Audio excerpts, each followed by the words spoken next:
akan diskusi tentang standar akreditasi rumah sakit dari KMK nomor 47104 ya, tentang instrumen akreditasi rumah sakit.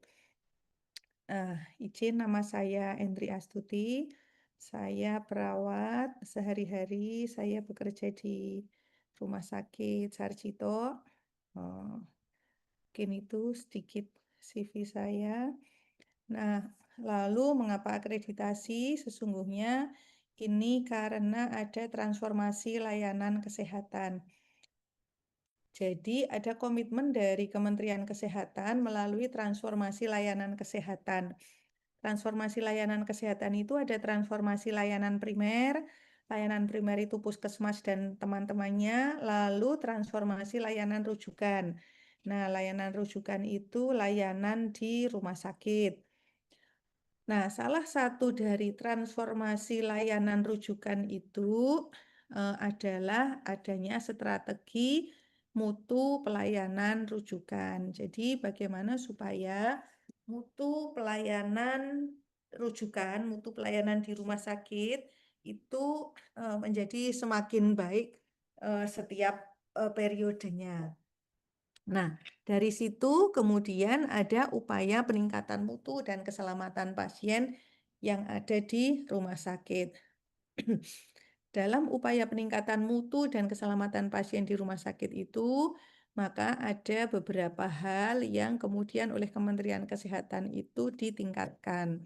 Yang pertama adalah pelaksanaan akreditasi rumah sakit.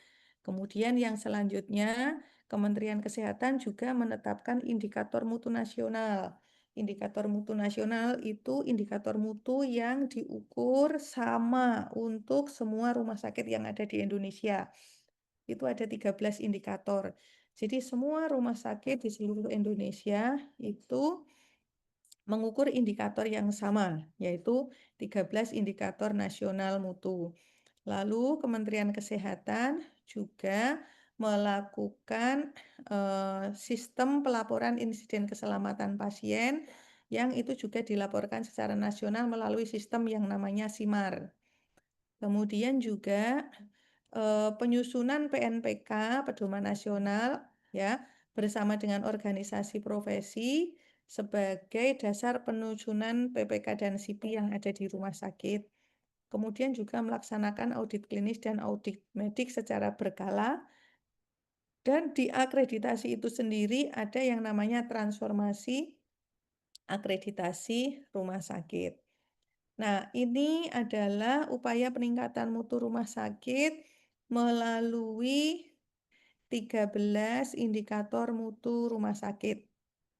Nah, 13 indikator mutu rumah sakit itu yang juga disurvei pada saat rumah sakit dilakukan akreditasi rumah sakit. Apa 13 itu? Yang pertama, rumah sakit mesti menetapkan dan mengukur serta melaporkan kepada Kementerian Kesehatan melalui SIMAR terkait dengan kepatuhan kebersihan tangan. Kemudian, jadi kepatuhan cuci tangan oleh staf rumah sakit. Kemudian juga kepatuhan penggunaan alat pelindung diri. Kemudian kepatuhan para sivitas hospitalia melakukan identifikasi pasien. Kapan identifikasi pasien dilakukan? Pada saat akan melakukan tindakan invasif, pada saat akan memberikan obat, pada saat akan melakukan prosedur, pada saat akan memberikan produk darah dan produk darah, pada saat akan memberikan terapi nutrisi. Itu semuanya dilakukan pada saat akan melakukan pemeriksaan penunjang, misalnya pengambilan laboratorium, rongsen, dan sebagainya. Itu dilakukan kepatuhan melakukan identifikasi pasien minimal dengan 2 identitas. Kemudian indikator keempat yang harus dilaporkan juga adalah waktu tanggap operasi SC emergency. Waktu tanggap operasi SC emergency itu adalah pasien-pasien yang memang indikasi untuk seksio sesaria karena emergensi, karena kegawatannya, apakah kegawatan janin, atau kegawatan ibu atau keduanya dan kemudian oleh dokter diputuskan untuk operasi, maka dari keputusan operasi itu sampai dengan pasien dilakukan tindakan operasi itu maksimal hanya boleh 2 jam, tidak boleh lebih karena untuk mengatasi kegawatan. Lalu waktu tunggu rawat jalan. Waktu tunggu rawat jalan itu adalah waktu mulai datangnya pasien ke rumah sakit sampai dengan pasien itu diperiksa oleh dokter. Maksimal itu hanya boleh 1 jam atau 60 menit. Kemudian penundaan operasi elektif. Operasi yang terjadwal, kalau operasi emergensi kan tidak boleh ditunda.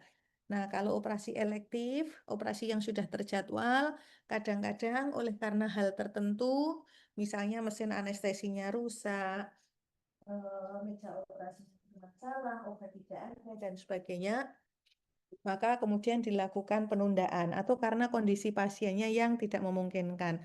Nah, ini juga diukur, tidak boleh lebih dari 5% adanya penundaan operasi elektif yang sudah terjadwal. Kemudian juga kepatuhan waktu visite dokter. Jadi, waktu visite dokter itu ditetapkan di rumah sakit bahwa setiap hari itu harus dilakukan visite dan waktunya itu adalah sebelum jam 12 setiap harinya. Kemudian pelaporan hasil kritis laboratorium. Ini adalah pasien-pasien yang diperiksa laboratorium yang hasilnya itu tidak normal, tetapi tidak normal itu bisa mengakibatkan perburukan penyakit atau bahkan mengancam jiwa. Maka itu disebut sebagai hasil kritis. Nah, nanti rumah sakit itu akan membuat ketetapan, membuat apa saja yang disebut kritis. Misalnya HB. HB berapa disebut kritis? Misalnya HB di bawah 8. Lalu misalnya trombosit disebut kritis itu kalau di bawah 100, misalnya seperti itu. Gula darah di bawah 50 misalnya atau di atas 400. Kalium di atas 7, 7 atau 6 atau 7 misalnya seperti itu. Nah, rumah sakit perlu menetapkan yang disebut nilai laboratorium kritis. Kemudian, ketika petugas laboratorium itu melakukan pemeriksaan dan hasilnya itu menunjukkan di angka kritis, maka petugas laboratorium itu dalam waktu misalnya 15 menit itu harus sudah melaporkan kepada dokter yang meminta. Karena ini harus ada tindak lanjut karena hasilnya adalah hasil kritis. Kemudian juga kepatuhan penggunaan formularium nasional. Jadi di Indonesia itu ada yang namanya formularium nasional. Formularium nasional itu adalah obat-obatan yang ditetapkan secara nasional dipakai sebagai pedoman di dalam pemberian terapi obat di rumah sakit. Nah, formularium nasional ini yang kemudian dipatuhi oleh semua dokter di Indonesia. Ya, harapannya tidak keluar dari formularium yang sudah ditetapkan secara nasional ini. Targetnya lebih dari 85% dokter itu patuh terhadap formularium. Kemudian kepatuhan terhadap clinical pathway atau alur klinis. Nah, ini dilakukan audit oleh rumah sakit, ada proses namanya audit klinis atau audit medik untuk melihat kepatuhan terhadap clinical pathway. Kemudian juga yang diukur dan dilaporkan adalah kepatuhan upaya pencegahan risiko jatuh pada pasien. Jadi, pasien-pasien itu baik rawat jalan maupun rawat inap itu semuanya dilakukan screening atau assessment risiko jatuh. Lalu pada pasien yang berisiko untuk jatuh, maka rumah sakit melakukan upaya pencegahan jatuh. Nah, itu yang dinilai. Kemudian juga ada kecepatan waktu tanggap terhadap komplain. Jadi di rumah sakit karena ada pelanggan eksternal yang mungkin tidak puas dengan pelayanan rumah sakit, maka ada mekanisme pasien atau keluarga itu komplain. Nah, rumah sakit mempunyai batasan waktu kecepatan tanggap terhadap komplain ini, dan itu harus dipatuhi. Kemudian yang terakhir, kepuasan pasien itu juga harus diukur. Jadi semua rumah sakit harus melakukan survei kepuasan pasien.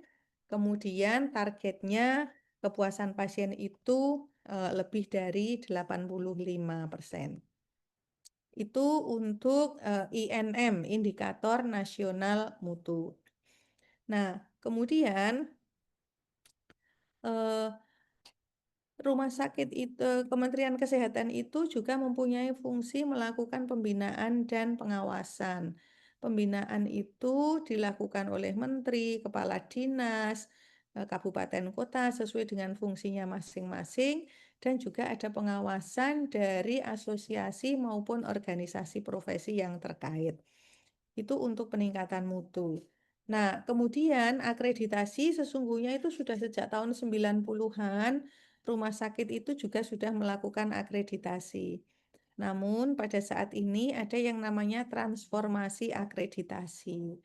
Apa transformasi akreditasi? Dulu itu kan undang-undangnya ini, Undang-Undang Kesehatan nomor 44. Lalu sekarang kita punya Undang-Undang nomor 17 ya, Undang-Undang Kesehatan nomor 17 tahun 2023. Itu yang kemudian mengatur segala sesuatu terkait dengan perubahan penyelenggaraan akreditasi rumah sakit. Nah, perubahan penyelenggaraan akreditasi rumah sakit itu kemudian diatur dalam standar akreditasi rumah sakit terbaru tahun 2024. Kemudian dari standar akreditasi rumah sakit itu dibuat juga instrumen surveinya juga di tahun 2024. Nah, transformasinya apa?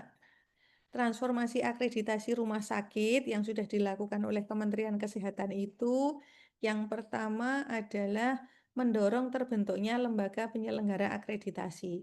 Jadi dulu di seluruh Indonesia itu hanya ada satu lembaga pensurvei akreditasi rumah sakit. Sekarang di Indonesia itu ada 6 lembaga akreditasi, lembaga penyelenggara akreditasi atau 6 lembaga pensurvei akreditasi. Mengapa dari satu menjadi 6? Yang pertama, karena wilayah Indonesia sangat luas, sehingga tidak mungkin satu itu bisa menjangkau semuanya. Kemudian yang kedua, supaya kecepatan melakukan survei, kalau zaman dulu itu mendaftar, nanti masih disurvei sebulan lagi karena antri. Nah, sekarang dengan adanya 6 lembaga, maka kecepatan untuk disurvei itu menjadi lebih cepat. Kemudian yang ketiga, supaya tidak terjadi monopoli di dalam survei akreditasi. Itu ya. Kemudian yang kedua, transformasinya adalah standar akreditasi. Jadi dulu standar akreditasi itu pertama kali kita mengadop dari Australia. Nah, setelah mengadop dari Australia, kemudian kita mengadop dari Amerika, Joint Commission International. Kemudian setelah itu dibuat oleh satu lembaga, dulu KARS yang membuat standarnya. Nah, sekarang standar akreditasi itu dibuat oleh Kementerian Kesehatan. Lembaga itu tidak membuat standarnya, hanya mensurvei sesuai dengan standar yang ditetapkan oleh Kementerian Kesehatan. Lalu yang ketiga transformasinya adalah pelatihan calon surveyor dan surveyor. Jadi, siapa yang boleh melakukan survei? Yang boleh melakukan survei adalah surveyor. Siapa surveyor? Surveyor itu orang dengan kualifikasi yang sudah ditentukan, lalu mendaftar. Setelah mendaftar, lalu dilatih. Setelah dilatih, mempunyai sertifikat pelatihan. Setelah mempunyai sertifikat pelatihan, selanjutnya dia juga harus mengikuti yang namanya ujian kompetensi. Nah, jadi harus mendaftar, lalu dilatih, lalu ujian kompetensi, kemudian lulus, baru setelah lulus itulah dia boleh melakukan survei. Kemudian selanjutnya adalah penetapan biaya survei. Jadi kalau dulu biaya survei itu ditetapkan oleh lembaga pensurvei. Sekarang biaya survei itu ditetapkan oleh Kementerian Kesehatan. Kemudian penggunaan teknologi informasi dalam bidang survei. Jadi kalau dulu survei itu ya harus datang ke rumah sakit, lihat dan sebagainya. Tapi sekarang dengan teknologi informasi itu bisa dilakukan dengan hybrid, jadi daring luring. Ada survei daring ketika kita melihat dokumen, lalu ada survei luring untuk memastikan bahwa dokumen yang sudah dibuat itu terimplementasi dengan baik. Kemudian ada pembinaan dan pengawasan terhadap lembaga. Siapa yang mengawasi dan membina lembaga? Yang mengawasi dan membina lembaga adalah Kementerian Kesehatan. Selanjutnya ada penandatanganan sertifikat akreditasi bersama. Jadi kalau dulu sertifikat akreditasi itu hanya dikeluarkan oleh lembaga pensurvei. Sekarang dari lembaga pensurvei itu melaporkan kepada Kementerian Kesehatan, kemudian sertifikatnya ditandatangani berdua antara lembaga pensurvei dengan Kementerian Kesehatan. Selanjutnya pemisahan surveyor yang melakukan bimbingan dengan yang mensurvei.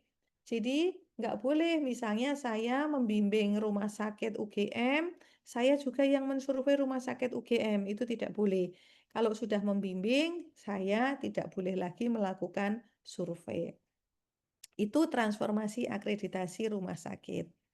Nah, bagaimana kemudian kesiapan penyelenggaraannya? Ini lembaga-lembaganya ya, saya kira.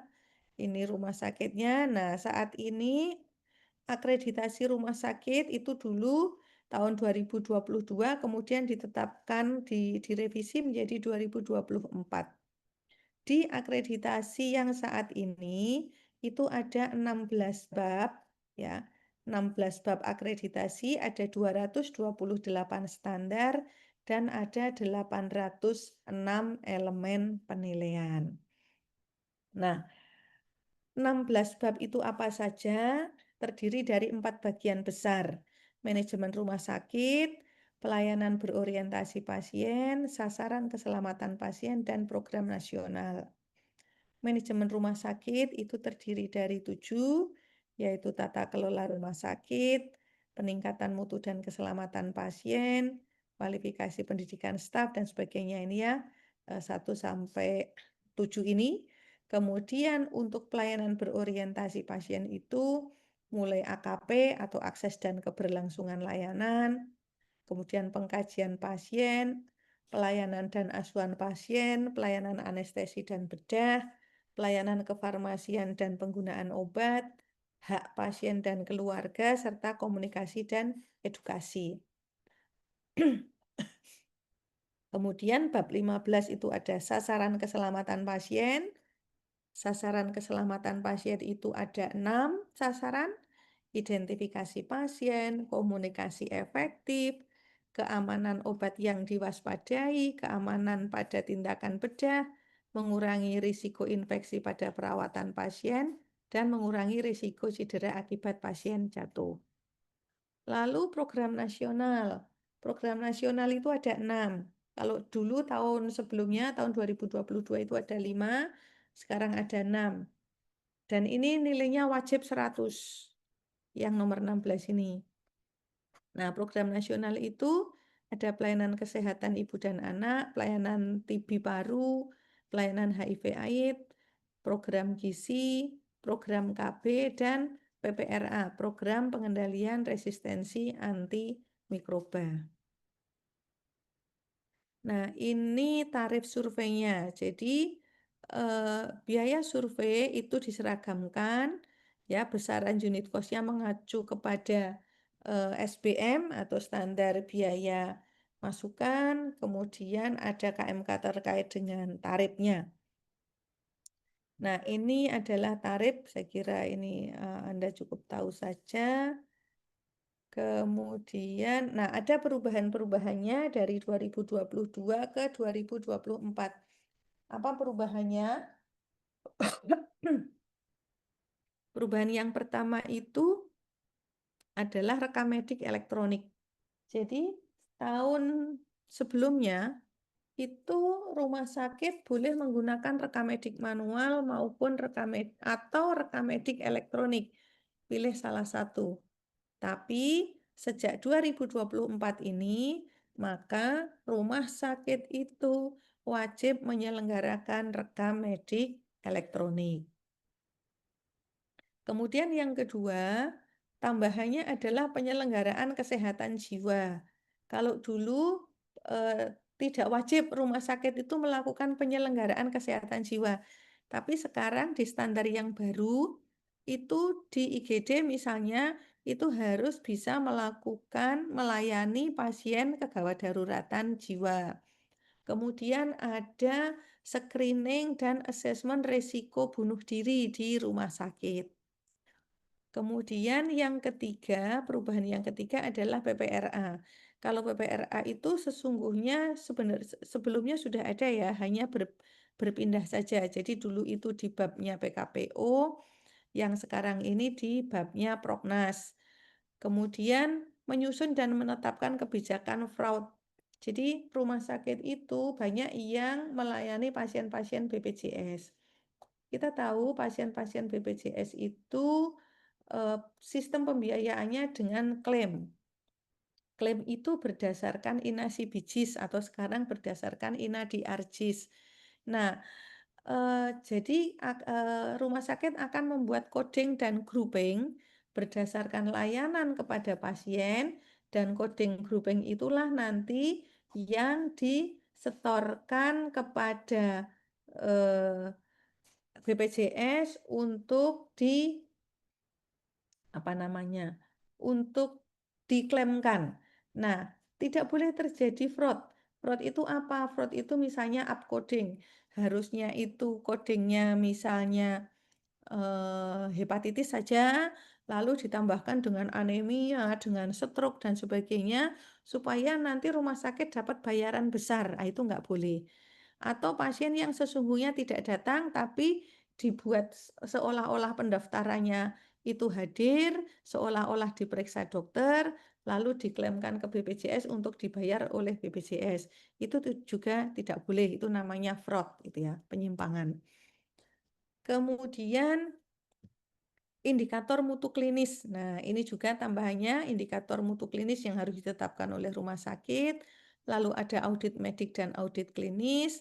Kemudian surveinya boleh bersamaan dengan BPJS. Ya, oke. Kategori surveyor. Kategori surveyor itu ada dua, yaitu surveyor manajemen dan surveyor PCC. Ya, surveyor manajemen itu mensurvei ini bab-bab manajemen. TKRS, MFK, KPS, MRMIK, PPI, PMKP, PPK, dan Proknas. Lalu surveyor PCC atau Patient Center Care itu mensurvei bab-bab pelayanan pasien, yaitu AKP, HPK, PP, PAP, PAB, PKPO, KE, dan SKP. Nah, ini saya kira lanjut saja. Nah, hasil survei. Bagaimana kemudian keputusan terhadap kelulusan survei? Keputusan terhadap kelulusan survei itu bisa lulus paripurna, utama, madya, atau tidak lulus, atau tidak terakreditasi. Lulus paripurna itu dari 16 bab tadi, yang 15 bab nilainya minimal 80, yang satu bab nilainya harus 100. Apa itu yang harus 100? Yang harus 100 itu adalah Proknas atau program nasional. Ya. Kemudian lulus utama itu kalau minimal 11 bab, kalau tidak bisa 15 bab ya, kalau 11 bab lulus sampai dengan 14 bab, nilainya 80. Kemudian dari itu SKP-nya juga nilainya harus 80 ya. Dan prognasnya tetap nilainya harus 100. Ya, itu lulusnya utama. Lulusnya madya itu kalau minimal 7 sampai dengan 10 itu nilainya 80, SKP minimal nilainya 70 dan prognasnya harus 100. Intinya apa? Intinya mau lulus paripurna, utama atau madya, maka program nasional nilainya harus 100. Ya. Jadi nggak boleh kalau program nasional nilainya tidak 100. Lulus 15, no, semua bab nilainya lebih dari 80.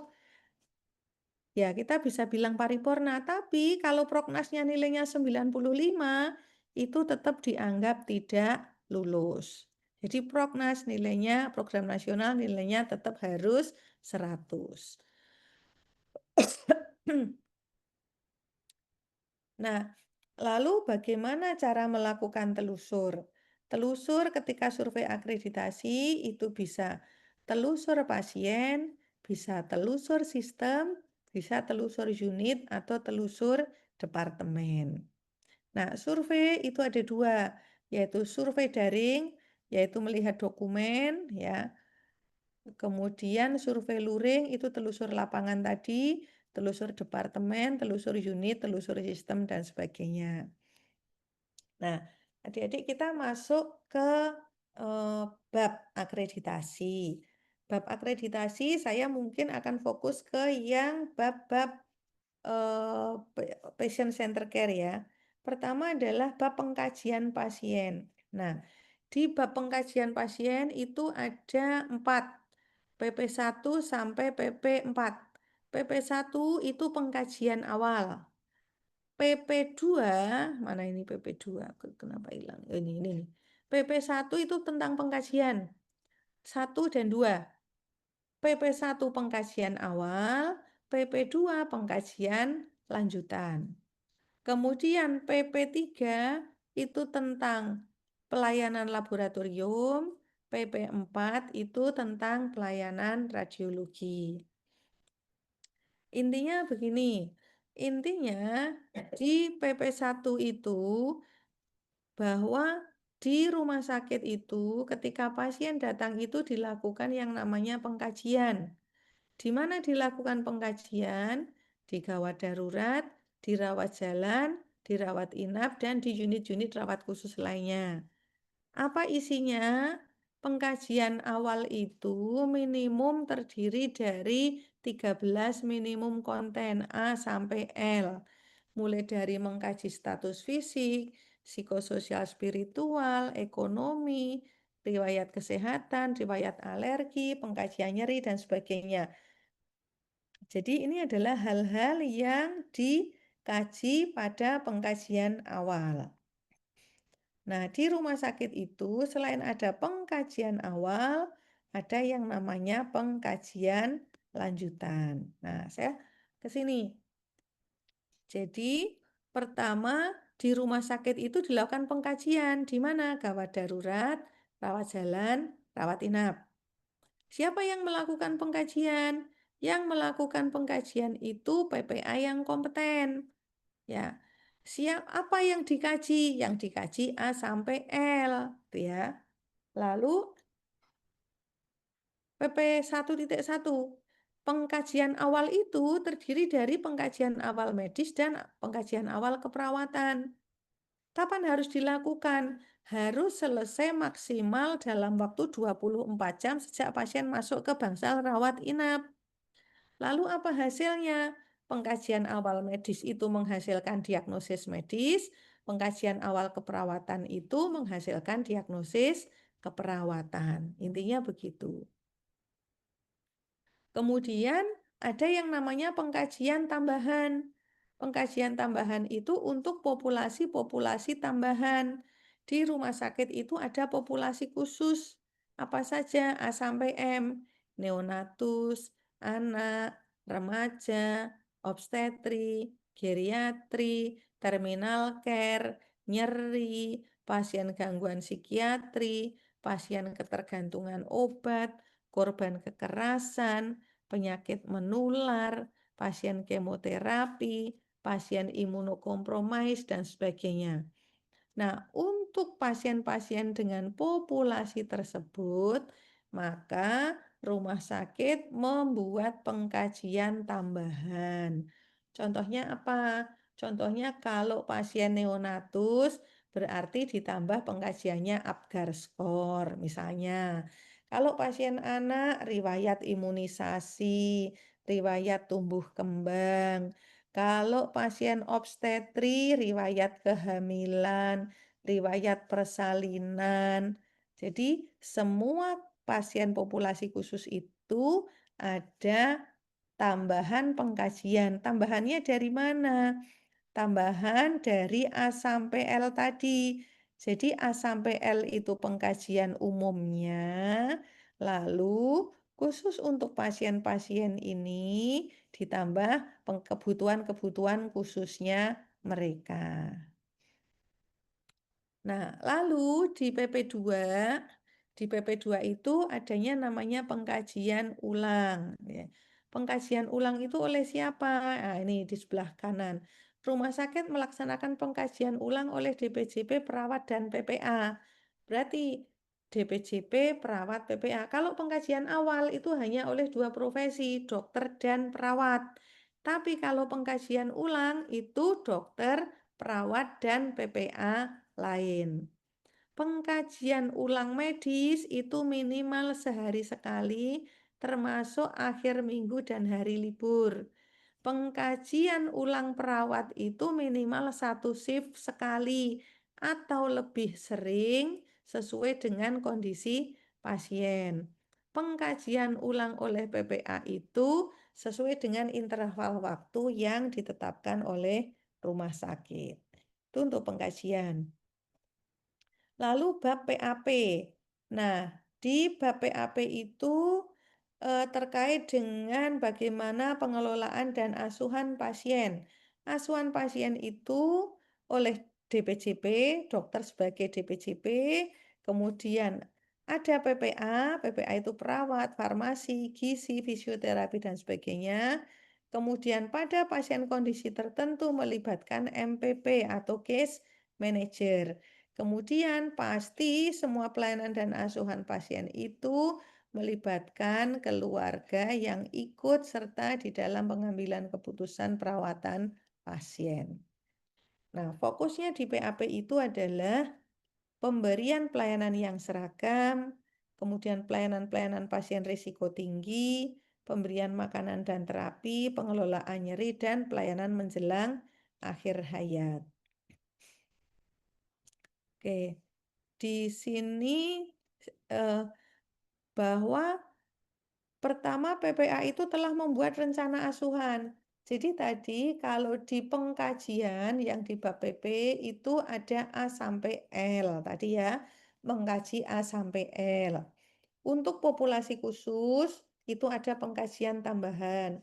Populasi khusus itu apa? Populasi khusus itu ketika rumah sakit merawat pasien A sampai M. Neonatus, pediatrik, remaja, obsgin, geriatrik, nyeri, dan sebagainya. Oke, lalu tadi dokter dan perawat itu melakukan pengkajian awal.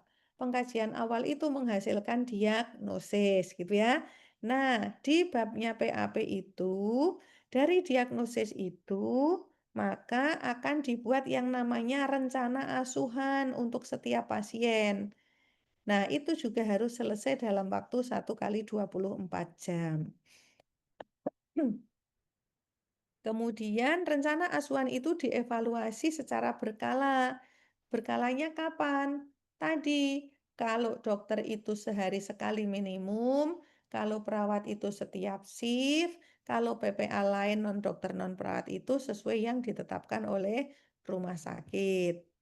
Lalu di PAP itu juga mengatakan bahwa eh, kita itu, para PPA itu menulisnya di CPPT, Catatan Perkembangan Pasien Terintegrasi.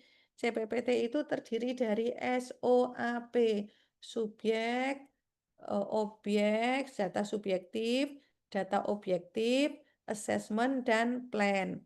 Lalu setelah SOAP maka harus ditambahkan instruksi.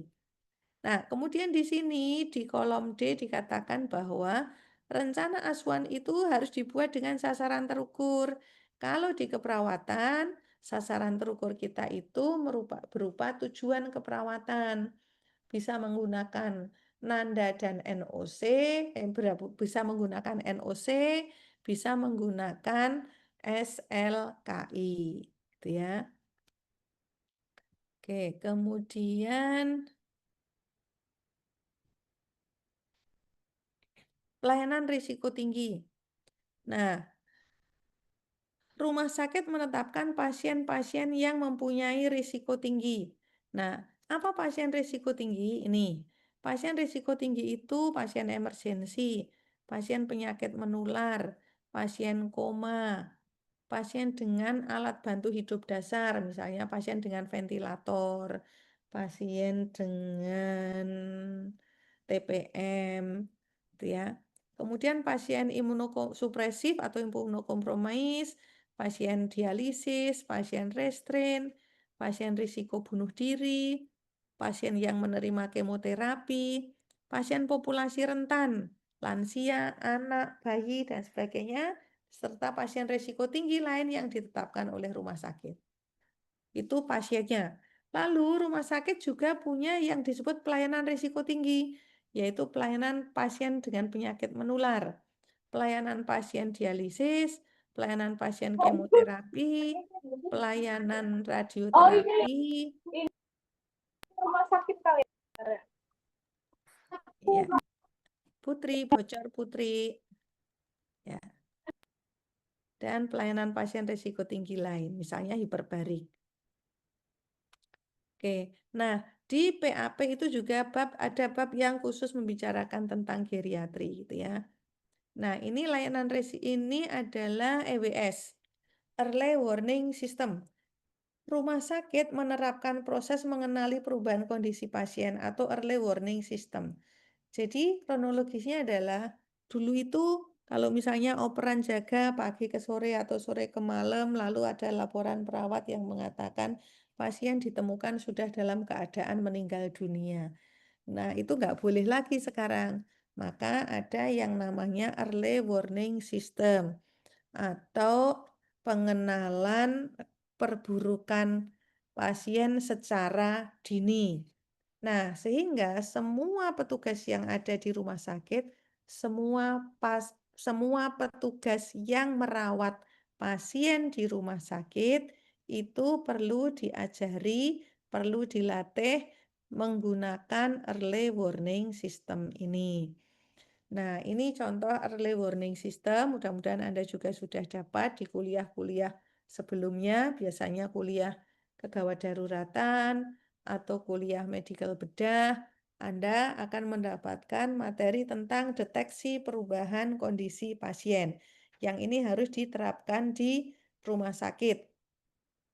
Kita bisa menggunakan EWS dewasa, bisa menggunakan maternal early obstetric warning system, pediatric early warning system, dan neonatal early warning system. Nah, nanti caranya itu adalah deteksi perubahan pasien itu kita harus kenali tanda gejala perubahan kondisi pasien yang mengancam jiwa. Jadi ada skor-skornya begitu. Lalu setelah mengenali nanti harus dilakukan pemantauan atau dilakukan monitoring gitu ya. Kemudian yang ketiga itu dilaporkan. Kalau memang kondisi tertentu harus dilaporkan dan harus dilakukan tindak lanjut sesuai dengan apa? Sesuai dengan gambar-gambarnya. Jadi responder EWS itu yang pertama hijau. Ya, kalau nanti skornya hijau maka itu cukup perawat. Tapi kalau kuning itu harus perawat primer atau ketua timnya. Kemudian kalau oranye itu harus sudah sampai ke DPJP, tapi kalau merah itu harus tim medik reaksi cepat sampai dengan pasien itu harus dipindahkan ke intensive care. Nah, seperti ini nanti Anda bisa baca. Lalu saya tidak ajarkan tentang sistemnya ya, karena ini diajarkan di materi klinis, misalnya materi medical bedah atau materi emergensi. Tapi saya sampaikan tentang bahwa di dalam akreditasi ini juga diwajibkan untuk dilakukan. Kemudian pelayanan resiko tinggi yang lain itu adalah pelayanan resusitasi. Itu harus tersedia di rumah sakit. Dan ketika ada panggilan code blue, maka maksimal petugas itu harus datang dalam waktu 5 menit. Tidak boleh lebih untuk melakukan bantuan hidup lanjut. Nah, kalau bantuan hidup dasar, siapa yang melakukan? Siapapun yang melakukan. Ada orang jalan di lingkungan di selasar rumah sakit atau di lorong rumah sakit. Tiba-tiba di sana ada orang pingsan, ada orang henti jantung. Siapa yang menolong? Ya, siapapun yang ada di situ harus bisa menolong. Oleh karena itu, maka petugas rumah sakit itu wajib diajari tentang BHD, bantuan hidup dasar. Nah, selain seorang petugas rumah sakit itu harus bisa bantuan hidup dasar, dia juga harus bisa memanggil bantuan atau melakukan aktivasi code blue.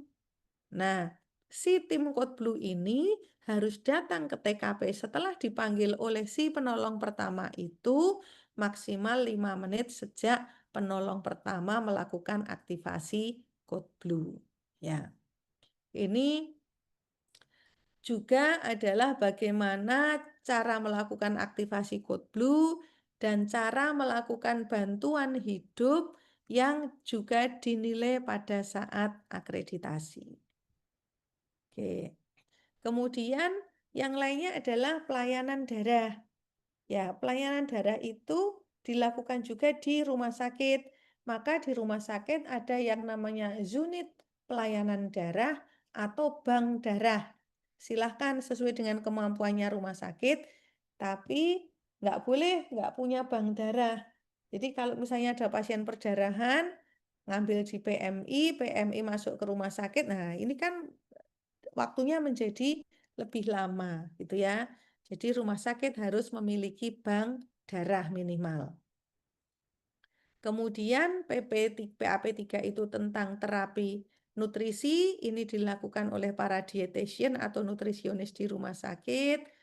Kemudian PAP4 itu tentang manajemen nyeri. Nah, ini sangat terhubung dengan para perawat. Apa yang dilakukan oleh perawat terkait dengan manajemen nyeri? Pertama, harus bisa melakukan penilaian atau melakukan identifikasi dari nyeri. Jadi, pasien itu dinilai skala nyerinya. Caranya bagaimana? Tergantung dari umurnya dan tergantung dari pasiennya, kemampuan pasiennya. Misalnya kalau dewasa itu menggunakan numeric scale atau numeric scale ya. Jadi pakai kalau nyerinya 1, 0 tidak nyeri, 1 nyeri paling ringan, 10 paling berat, Anda nilainya berapa, itu numerik. Atau bisa menggunakan Wong Baker untuk anak-anak ya. Nah, tergantung nanti instrumennya yang digunakan. Kemudian juga selain melakukan identifikasi nyeri termasuk lokasinya di mana, durasinya, intensitasnya, hal yang mengurangi, hal yang memberatkan dan sebagainya, itu semuanya diukur namanya OPQ-RST gitu ya, waktunya kapan dan sebagainya. Kemudian juga perawat itu bisa memberikan informasi kepada pasien terkait dengan nyeri yang merupakan akibat dari suatu prosedur terapi maupun pemeriksaan. Misalnya, Bapak ini mau dilakukan kateterisasi jantung. Nah, kateterisasi jantung itu nanti akan ditusuk lewat di mana, apakah di kaki atau di tangan, nanti akan rasanya nyeri. Nah, itu juga harus diberitahukan sebelum tindakan itu dilakukan. Kemudian tata laksana mengatasi nyeri, ini juga ada tata laksana farmakologis yang itu dilakukan oleh dokter dan ada tata laksana non-farmakologis yang bisa dilakukan oleh perawat. Kemudian juga ada komunikasi dan edukasi untuk mengelola nyeri, ya mengenali nyeri, melaporkan nyeri, menurunkan nyeri non-farmakologik atau cara menggunakan obat-obatan untuk mengurangi adanya nyeri. Oke. Kemudian yang kelima, PAP5 adalah asuhan pasien menjelang akhir hayat atau akhir kehidupan. Jadi tidak dipungkiri bahwa di rumah sakit ada juga pasien-pasien yang masuk sudah dengan end of life. Maka di standar PAP5 itu bagaimana merawat pasien-pasien di akhir hayat. Nah, lalu ada lagi bab namanya AKP, akses dan kesinambungan pelayanan. Di akses dan kesinambungan pelayanan itu ketika pasien masuk ke rumah sakit itu di-screening dulu. Ya, screening pasien masuk ke rumah sakit itu di dua tempat, di IGD atau di rawat jalan. Kalau di rawat jalan, pasien masuk elektif biasa, atau pasien itu perlu percepatan pelayanan, atau pasien itu perlu pindah ke IGD karena memang tingkat kegawatannya. Itu kalau screening di rawat jalan. Nah, kalau screening di IGD, nanti menggunakan kriteria misalnya pakai AC level atau menggunakan ATS. Atau biasanya kita sebut sebagai proses triase, gitu ya. Nah, setelah screening, jadi pasien itu kan pintu masuknya pasti dua. Kalau nggak dari rawat jalan, pasti dari gawat darurat. Pasien masuk dari rawat jalan, di screening. Pasien masuk dari gawat darurat, di screening. Setelah di screening, dilakukan pemeriksaan. Setelah dilakukan pemeriksaan, ditetapkan pasien ini pulang, atau pasien ini mondok, atau pasien ini dirujuk, gitu ya. Nah, kalau pasiennya mondok, ada proses yang namanya proses admisi. Kemudian, kalau admisi berarti pasien nanti akan diantar masuk ke rawat inap melakukan kesinambungan layanan. Setelah dirawat, pasien itu bisa pulang atau bisa dirujuk. Ada proses yang namanya transfer. Transfer itu internal dari IGD ke rawat inap, dari rawat inap ke kamar operasi itu namanya transfer. Ada satu proses lagi yang namanya transportasi, itu udah keluar. Misalnya mengantar pakai ambulan, itu namanya proses transportasi. Nah, itu yang diatur di babnya AKP. Ini saya kira AKP itu yang diceritakan. Lalu saya masuk ke, nanti dibaca ya, SKP, sasaran keselamatan pasien. Mudah-mudahan ini Anda sudah dapat banyak ya. Di kuliah patient safety biasanya ini banyak. Sasaran keselamatan pasien itu ada 6 sasaran, yaitu mengidentifikasi pasien secara benar, komunikasi efektif, keamanan obat yang harus diwaspadai, kemudian benar sisi prosedur dan benar pasien pada saat pembedahan, risiko infeksi akibat perawatan, dan pasien jatuh. Di SKP 1, identifikasi pasien, pasien diidentifikasi dengan minimal 2 identitas, yaitu nama dan tanggal lahir atau nama dan nomor rekam medik. Tidak boleh menggunakan umur, tidak boleh menggunakan nomor kamar, karena umur bisa bertambah, kamar bisa berpindah. Ya, kemudian kapan dilakukan identifikasi pasien? Pada saat akan pemberian obat-obatan, pada saat akan melakukan prosedur invasif, pada saat akan melakukan pemeriksaan penunjang, pada saat akan memberikan terapi nutrisi, pada saat akan memberikan transfusi atau pemberian darah atau produk darah. Ya. Kemudian komunikasi efektif. Komunikasi efektif itu komunikasi antar petugas yang diatur di bab ini. Komunikasi antar petugas atau antar PPA. Kapan itu? Pada saat pelaporan hasil nilai kritis tadi. Misalnya kaliumnya lebih dari 7, gula darahnya tinggal 40, itu kan kritis.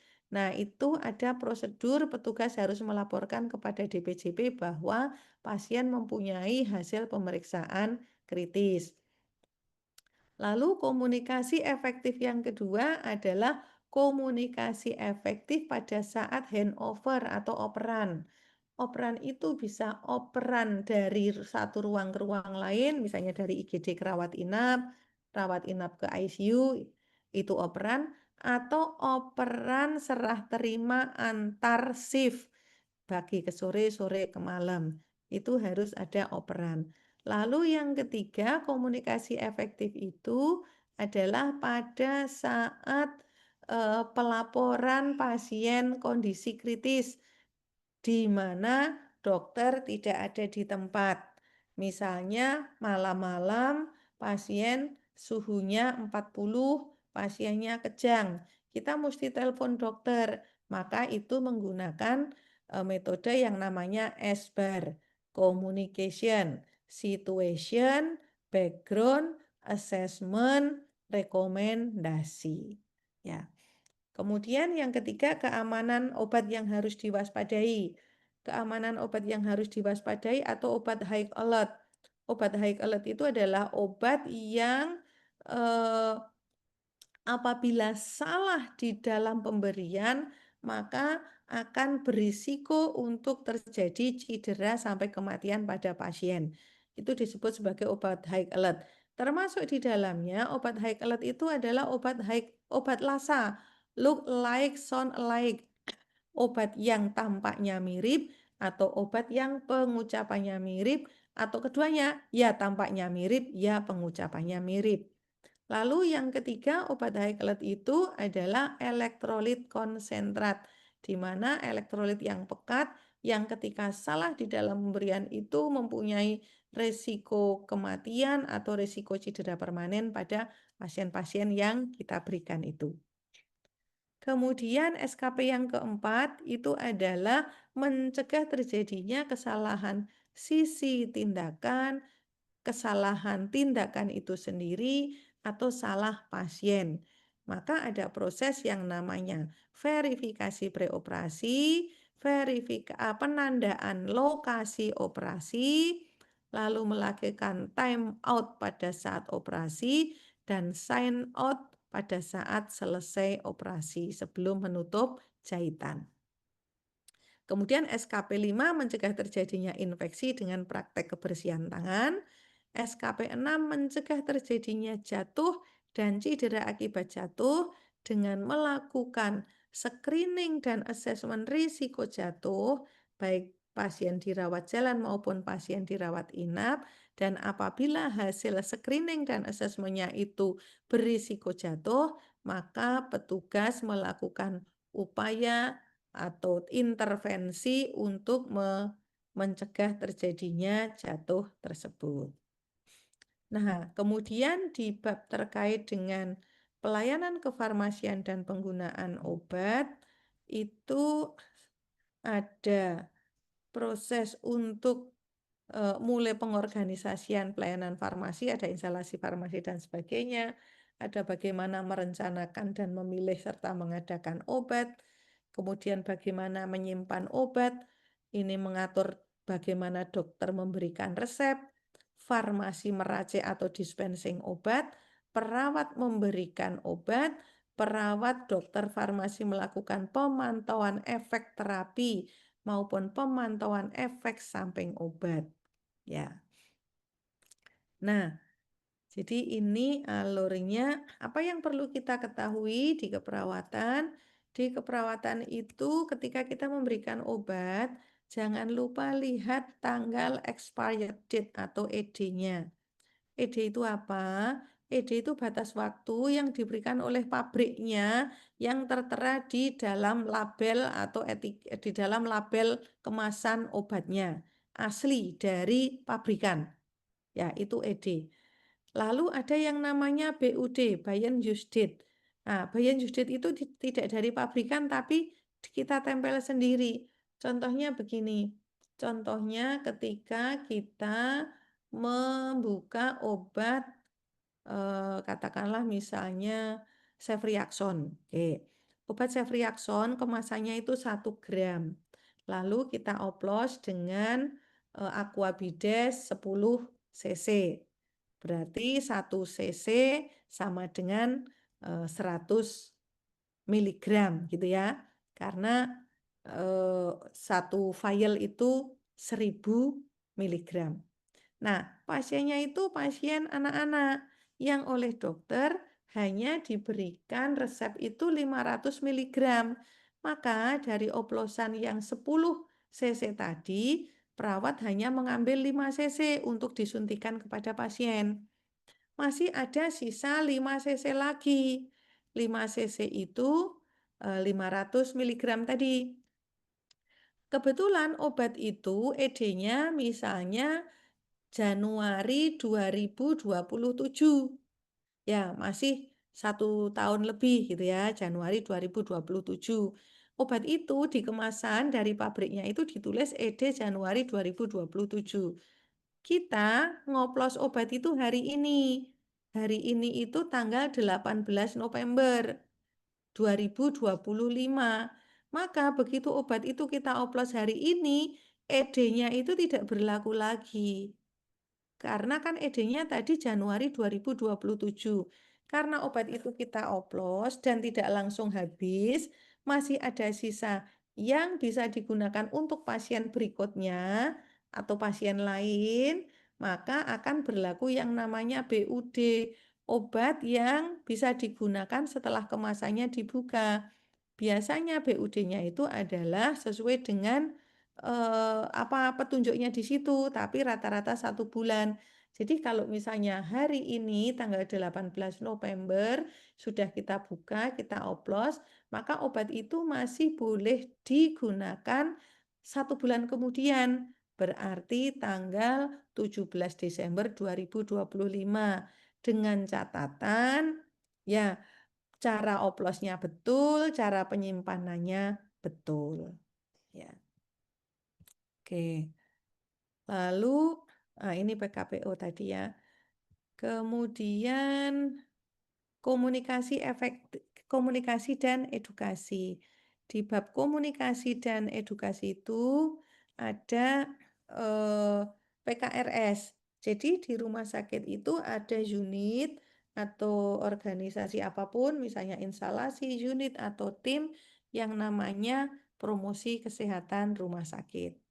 Lalu ada proses komunikasi antara rumah sakit dengan pasien yang diatur di komunikasi dan edukasi. Tadi, jadi KE1 itu ada unit PKRS, kemudian KE2 itu ada jenis asuhan yang ada di rumah sakit, kemudian petugas itu harus melakukan pengkajian kebutuhan edukasi, kemudian KE4 itu proses asuhannya itu harus dengan bahasa yang mudah, ada metode edukasi yang diterapkan, ada promosi kesehatan berkelanjutan sampai dengan pasiennya pulang. Ini KE1 tentang Promkes, KE2 itu tentang informasi kepada pasien tentang jenis asuhan dan pelayanan yang ditetapkan oleh rumah sakit. KE3 itu tentang asesmen kebutuhan edukasi. Nah, ini asesmen kebutuhan edukasi itu kemampuan membaca, tingkat pendidikan, bahasa yang digunakan, hambatan emosional, dan sebagainya. Kemudian KE4 itu tentang cara edukasi. Ya, apa yang harus diedukasikan. Oke, lalu di PCC juga ya ada hak pasien dan keluarga. Ya, ini mengatur tentang hak pasien, mengatur tentang proses meminta persetujuan dan edukasi pasien. Nah, pasien itu mempunyai hak-hak yang harus diberikan oleh rumah sakit. Ya, jadi ini ada proses mendukung hak pasien. Jadi ada aturan tentang hak-hak pasien, proses memberikan hak-hak pasien dan edukasi hak pasien. Lalu ada hak untuk bimbingan rohani. Ini juga harus diberikan di rumah sakit. Kemudian hak untuk dijaga kerahasiaannya, kerahasiaan informasinya. Kemudian yang selanjutnya pasien itu harus dilindungi harta benda dari pencurian atau kehilangan. Ya, jadi nggak boleh nanti HP pasien di rumah sakit tiba-tiba hilang, itu harus dilindungi. Kemudian juga harus dilindungi dari serangan fisik dan verbal, termasuk penculikan bayi, tindakan kekerasan di rumah sakit, itu juga harus dilindungi. Kemudian yang HPK 2 itu pasien harus dilibatkan dalam semua aspek tata laksana medis melalui edukasi dan kesempatan berpartisipasi.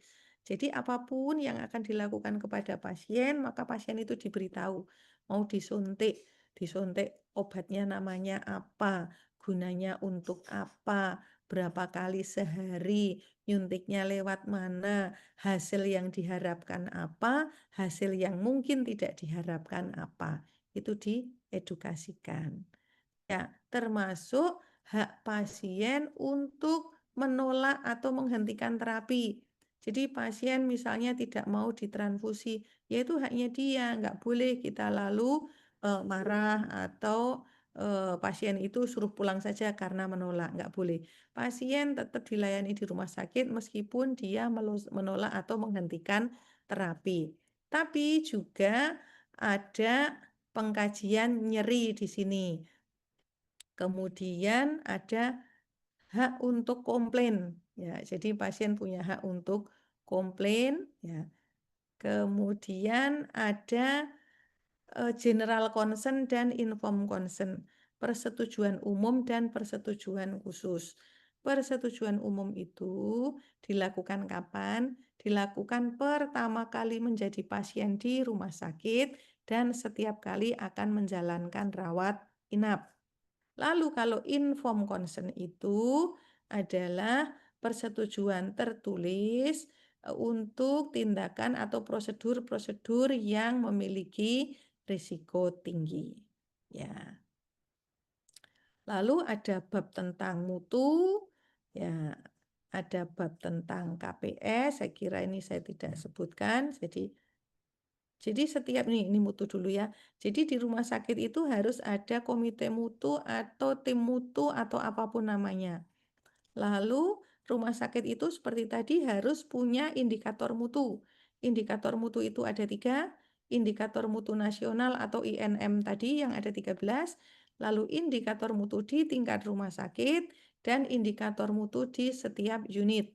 Lalu ada proses agregasi dan analisis, yaitu proses untuk mengumpulkan data, menganalisis data, kemudian ada proses mempertahankan dan proses perbaikan mutu, dan ada pelaporan insiden. Kemudian ada di MFK, mungkin nanti saya ceritakan di materi yang lain karena ada sesi yang lain tentang manajemen fasilitas dan ada pengendalian infeksi. Saya kira itu yang bisa saya sampaikan. Ini pengenalan awal terkait dengan akreditasi. Ya. Ada slide-nya yang tertutup. Oke. Ya. Baik. Adik-adik, apakah ada yang mau diklarifikasi?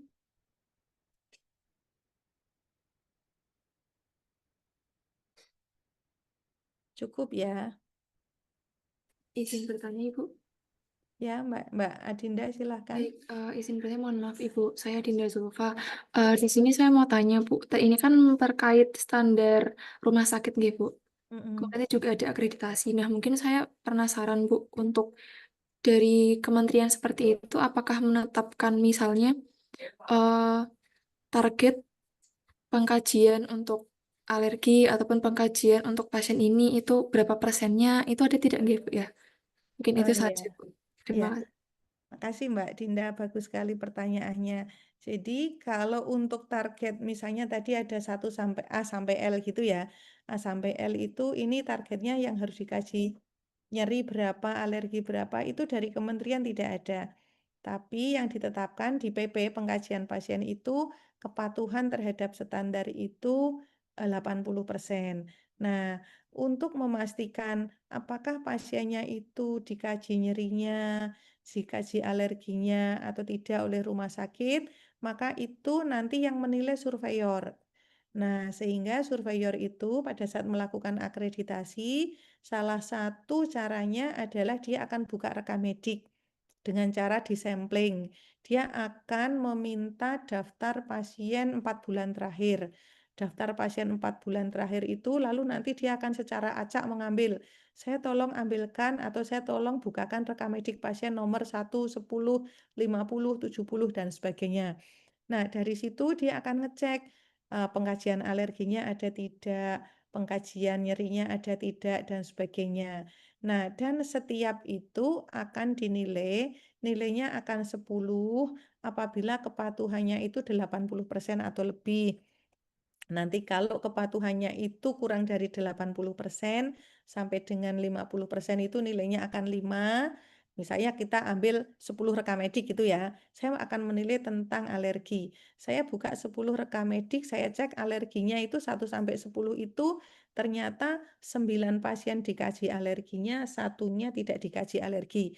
Maka rumah sakit itu dianggap patuh 100%. Ya, nilainya 10. Tapi ternyata dari 10 rekam medik yang saya cek itu, yang patuh cuma 7 atau 6 atau 5 gitu. Maka kepatuhannya setengah. Maka untuk nilai itu saya nilai hanya 5. Tapi kalau dari 10 rekam medik yang saya buka itu, yang dikaji alerginya hanya 4 atau 3 atau 2 atau 1 atau 0, maka itu dianggap sebagai tidak patuh. Itu nilainya 0. Nah, seperti itu nanti dari 800, tadi kan ada elemen penilaiannya 800 lebih kan, dari 800 lebih itu nanti di rata-rata. Kalau nilainya 80 ke atas itu lulus, kalau kurang dari 80 itu tidak lulus. Gitu Mbak Nabila. Iya, baik. Terima kasih banyak, Bu. Mbak Nabila, Mbak Dinda ya. Oke, makasih ya Mbak Dinda. Masih ada yang lain?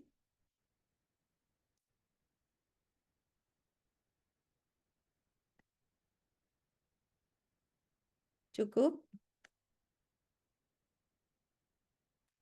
Baik, kalau sudah tidak ada, kita bisa akhiri ya. Nanti materi akan saya kirimkan ke Mas Teguh sudah punya materinya, saya kira nanti bisa dimintakan ke Pak Teguh. Terima kasih adik-adik sekalian atas perhatiannya. Selamat belajar. Saya akhiri. Selamat siang. Assalamualaikum warahmatullahi wabarakatuh. Waalaikumsalam. warahmatullahi wabarakatuh. Terima kasih Bu Terima Hendri, kasih, Bu. Terima sukses kasih Mas selalu. Teguh. Tenun. Amin. Ji.